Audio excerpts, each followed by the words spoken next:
Júlia Shinn, nascida na escravidão e em meio a dificuldades, trabalhou duro desde a infância como os demais escravizados.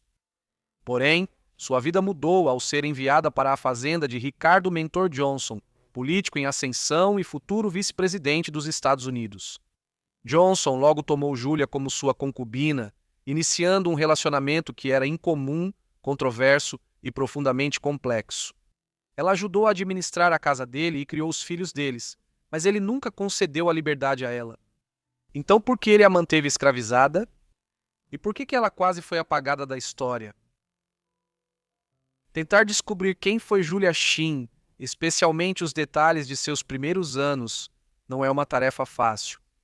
No final do século XVIII, registros demográficos eram imprecisos, principalmente sobre pessoas nascidas na escravidão. Por exemplo, sabemos que Júlia Shinn nasceu na década de 1790, mas nem mesmo seu principal biógrafo conseguiu determinar o ano exato, apenas restringindo o período para algum momento entre 1790 e 1797. Essa é a precisão máxima que se pode ter com as evidências disponíveis. Um conjunto de fontes afirma que ela nasceu em 1790, outras fontes afirmam que ela tinha cerca de 15 ou 16 anos em 1812, o que significa que ela nasceu por volta de 1796 ou 1797. Da mesma forma, não há muitos detalhes sobre os pais dela ou sua origem. A mãe dela era uma escravizada chamada Henriqueta. Acredita-se que o pai dela era um homem branco livre, cujo sobrenome ela recebeu, já que havia uma família de colonos proeminente nessa região do Kentucky, chamada Shinn. No entanto, é mais fácil identificar quem eram os escravizadores de Júlia. Ela nasceu na fazenda de Roberto Sargent Johnson e sua esposa Jemima, na região de Bluegrass, no Kentucky, que na época ficava na fronteira oeste dos Estados Unidos da América. Os Johnson mudaram-se para o Kentucky, como alguns dos primeiros colonizadores euro-americanos, na região nos anos 1770. Roberto era agrimensor e avaliador de terras, auxiliando no mapeamento da colonização futura do Kentucky. Eles tiveram muitos filhos, mas foi o quinto filho, Ricardo Mentor Johnson, nascido lá em 1870, que seria crucial para essa história. Na época do seu nascimento, a escravidão era vista por muitos americanos brancos não como uma crise moral, mas como uma instituição comum e até necessária, entrelaçada com a expansão da fronteira oeste, como veremos em breve. O Kentucky foi colonizado por migrantes vindos da Virgínia desde 1760 e tornou-se o 15º estado da União em 1792. A posse de escravos era legal aqui, e a discussão sobre permitir escravidão nos novos estados ainda não era a intensa disputa política que começaria na década de 1810.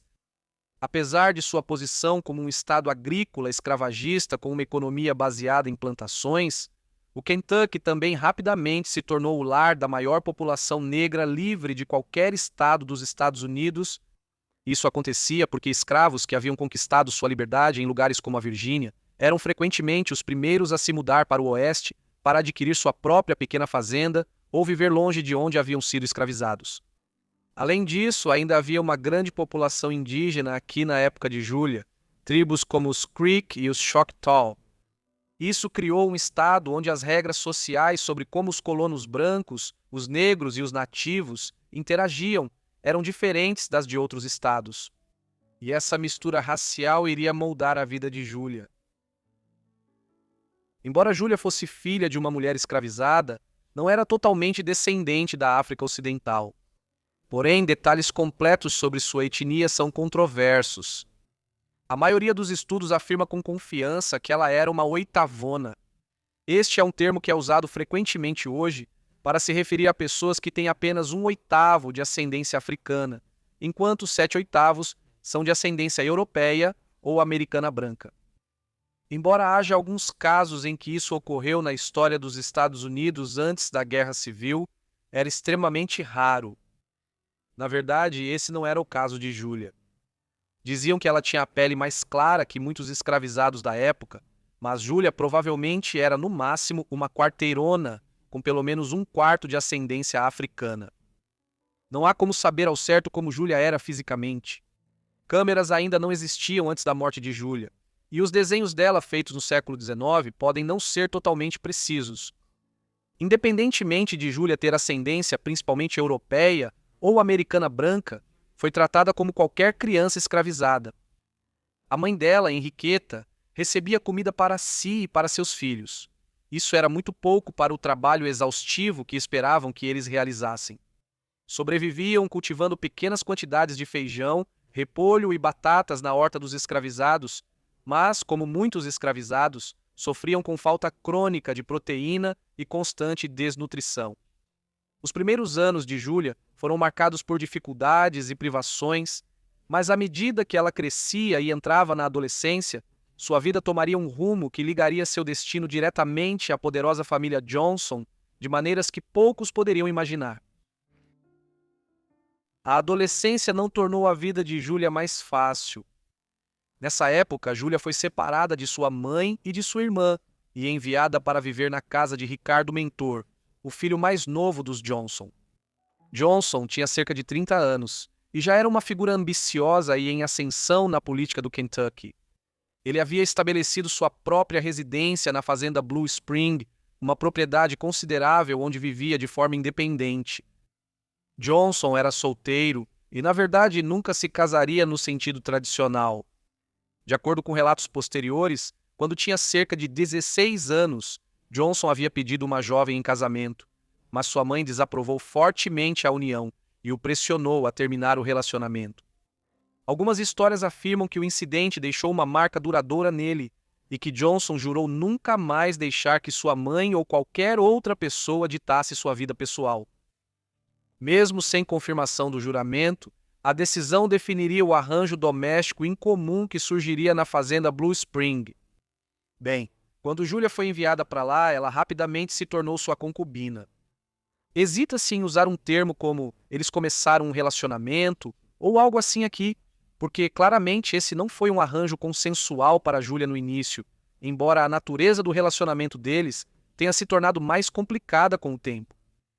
Além disso, a idade exata de Júlia na época em que tudo isso aconteceu não está clara.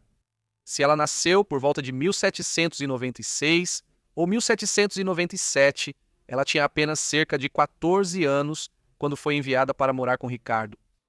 Se ela nasceu alguns anos antes, por volta de 1790, ela já estava entrando na casa dos 20 anos. O que se sabe de forma mais concreta é que ela deu à luz uma filha chamada Imogen em 1812. Logo depois nasceu uma segunda filha chamada Adeline. Não há muitas dúvidas de que Ricardo era o pai das duas meninas. O relacionamento dele com Júlia já era complicado nessa época. Ela continuava sendo uma escrava, mas há evidências de que ele se referia a ela como sua esposa e apresentava Imogen e Adeline como suas filhas quando visitantes iam à fazenda Blue Spring. Elas também tinham o sobrenome Johnson. Ele providenciou que elas recebessem terras, enquanto a maioria dos historiadores considera que Ricardo e Júlia tiveram uma união estável não oficial, fora das estruturas legais. Ricardo Mentor Johnson é conhecido principalmente hoje por ter servido como vice-presidente dos Estados Unidos entre 1837 e 1841, quando Martin Van Buren era o presidente. Mas sua carreira política se estendeu por 46 anos. Ele foi eleito pela primeira vez para a Câmara dos Representantes de Kentucky em 1804. 3 anos depois, ele foi a Washington Corrente Contínua representar Kentucky na Câmara Federal dos Representantes. Ele ocupou esse cargo até 1819, quando conseguiu vencer uma eleição como senador dos Estados Unidos por Kentucky, seguido por 8 anos de volta à Câmara a partir de 1829. E depois, seu período como vice-presidente. Júlia não viveu para ver Johnson virar vice-presidente, mas a carreira política dele influenciou sua trajetória. Como ele nunca se casou com uma mulher branca nem teve uma família convencional para o início do século XIX, enquanto ficava cerca de 6 meses por ano em Washington Corrente Contínua, ela administrava a fazenda Blue Spring, no Kentucky. Era uma grande fazenda com muitos escravizados. Júlia gerenciava tudo, negociava com os compradores da produção e adquiria suprimentos para a casa e a fazenda. Ela também organizava eventos sociais, muitos deles ocorrendo quando Ricardo vinha de Washington para Kentucky e se reunia com políticos e empresários locais. Diziam que Júlia tocava piano muito bem e ajudava a criar o ambiente refinado esperado nesses encontros. Quando Johnson ia todo ano a Washington para sua carreira política, deixava Júlia responsável pelo dinheiro que retirava antes da viagem, demonstrando confiança incomum em uma mulher escravizada na época. Um elemento marcante do trabalho de Júlia como administradora da fazenda Blue Spring foi a criação da Academia Choctaw na fazenda. Era uma escola interna construída na fazenda para meninos nativos americanos. Ela funcionou por cerca de uma década sob a administração de Júlia. De certa forma, isso foi uma extensão do trabalho de Júlia ao educar suas próprias filhas. Ela contratou um ministro e pregador local, Thomas Henderson, para educar Imogen e Adeline, e depois Henderson também começou a dar aulas na escola. A Academia Choctaw ainda está parcialmente de pé até hoje. Na fazenda Blue Spring, Kentucky, o prédio permanece de pé em um campo, embora arbustos e árvores tenham invadido as paredes e o telhado tenha desabado após mais de um século de abandono. Ainda assim, para qualquer pessoa que viva nesta parte de Kentucky, ainda existe um pedaço vivo da história de vida de Julia Chin que pode ser visto. Apesar de tudo indicar quase igualdade entre Júlia e Ricardo, nos anos 1820 a relação era mais complexa do que aparentava. Por exemplo, a comunidade local em Kentucky tolerava a união incomum entre seu congressista e sua suposta esposa, mas claramente os criticava a portas fechadas. Além disso, o relacionamento deles era profundamente incomum e moldado pelas leis e barreiras raciais da época. Em 1815, após a morte de seu pai, Johnson tornou-se o proprietário legal de Júlia, mas não a libertou. Ela permaneceu legalmente escravizada, mesmo enquanto ele reconhecia abertamente as filhas deles e as criava como suas próprias. Historiadores sugeriram que Johnson pode ter evitado libertar Júlia, porque a emancipação poderia ter enfraquecido o que um estudioso descreveu como os laços que aprendiam a ele.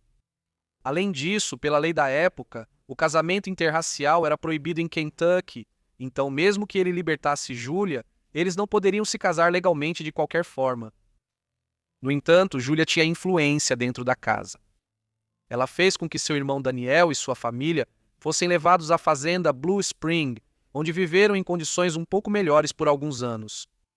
Em 1821, eles foram vendidos, provavelmente porque Johnson enfrentava mais pressões financeiras ao manter sua carreira política.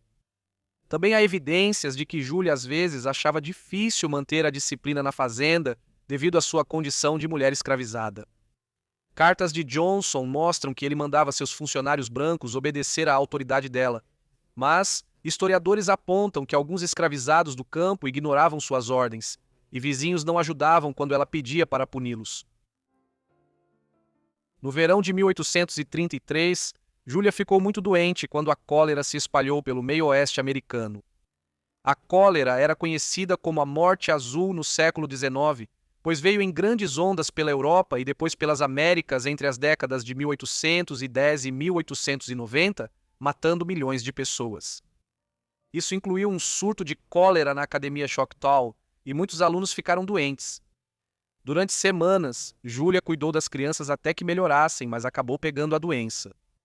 Ela faleceu como resultado e foi uma das muitas vítimas na década de 1830, que foi o período mais mortal para a doença. Não podemos ter certeza de qual era a idade dela quando morreu. Ela estava ou no início da casa dos 40 ou no final dos 30. O local de seu enterro também é desconhecido. Após a morte de Júlia, disse que Ricardo sofreu profundamente. Nos anos que se seguiram, ele se envolveu com outra mulher escravizada na fazenda. Quando ela o deixou por outro homem, Johnson mandou capturá-la e vendê-la em leilão. Em seguida, ele iniciou um relacionamento semelhante com a irmã dela, que também era escravizada. A história de Júlia ficou esquecida por décadas. Na verdade, isso deveria ser chamado de encobrimento. Durante a eleição presidencial de 1836, houve muita publicidade negativa em torno da vida privada de Ricardo e seu relacionamento escandaloso com uma mulher escravizada. Por exemplo, panfletos circularam atacando Ricardo Mentor Johnson por causa de seu relacionamento com Julia Sheen e suas duas filhas. Em uma charge de 1836, Johnson é mostrado ao lado de suas duas filhas, sendo que uma delas segura um retrato de Tim. O artista escureceu deliberadamente o tom de pele de Tim e das meninas para aumentar o estigma racial e ridicularizá-lo publicamente. Ainda assim, apesar da controvérsia em torno de sua vida pessoal, Ricardo Mentor Johnson foi eleito vice-presidente na chapa de Martin Van Buren. Em 1850, Johnson ainda trabalhava na política, mas naquela época sua saúde física e mental já estava em declínio. Morreu de derrame em 19 de novembro aos 70 anos. Ele foi enterrado no cemitério de Frankfurt, em Frankfurt. Suas filhas com Julia haviam recebido fazendas substanciais como dotes e se casaram com homens brancos, mas não receberiam nada de seu testamento. Após sua morte, dois de seus irmãos que ainda estavam vivos na época, João e Henrique Johnson, aparentemente destruíram os papéis e outros registros de Ricardo. Provavelmente havia dois motivos aqui. Primeiro, queriam apagar toda a lembrança do relacionamento polêmico de Ricardo e das duas filhas com Julia. Em segundo lugar, embora ele não fosse um homem extremamente rico na época em que morreu, Ricardo deixou uma herança grande o suficiente para que seus dois irmãos quisessem adquiri-la, em vez de ela passar para Imogênia, que ainda estava viva em 1850. Eles encontraram um juiz disposto a ajudá-los a garantir que a filha mestiça de Ricardo não herdasse suas terras. O tribunal declarou que ele não deixou viúva, filhos, pai ou mãe vivos. E assim o testamento falsificado foi registrado oficialmente. Com os documentos de Ricardo destruídos e a herança ficando com seus irmãos e famílias, a história de Julia Sheen foi em parte silenciada. Isso até o final do século XX, quando foi feita, em uma publicação, uma menção passageira ao vice-presidente dos Estados Unidos e a sua esposa escravizada. Essas referências despertaram o interesse de vários pesquisadores nos últimos anos, resultando em diversos estudos sobre sua vida e época, incluindo uma biografia completa escrita por Amrita Chakrabarty Myers. Assim, a história de Julia Sheen, a esposa escravizada do vice-presidente, foi resgatada do esquecimento. Apesar de grande parte da fazenda Blue Spring ter sumido, preservacionistas locais ajudaram a preservar o edifício de pedra da Academia Choctaw, garantindo que parte do local onde ela viveu e trabalhou permaneça. Dessa forma, a memória de Julia Sheen, antes praticamente apagada da história, continua sendo redescoberta e lembrada. Muito obrigado a todos por assistirem a este vídeo sobre Julia Sheen. Espero que tenham achado interessante. Me digam o que acharam da vida dela aí embaixo nos comentários e, se tiverem sugestões, também deixem aí embaixo nos comentários. Espero que estejam inscritos e com notificações ativadas para receber meus vídeos assim que eu postar. Enfim, é isso da minha parte, então vejo todos vocês no próximo Vidas Esquecidas. Obrigado!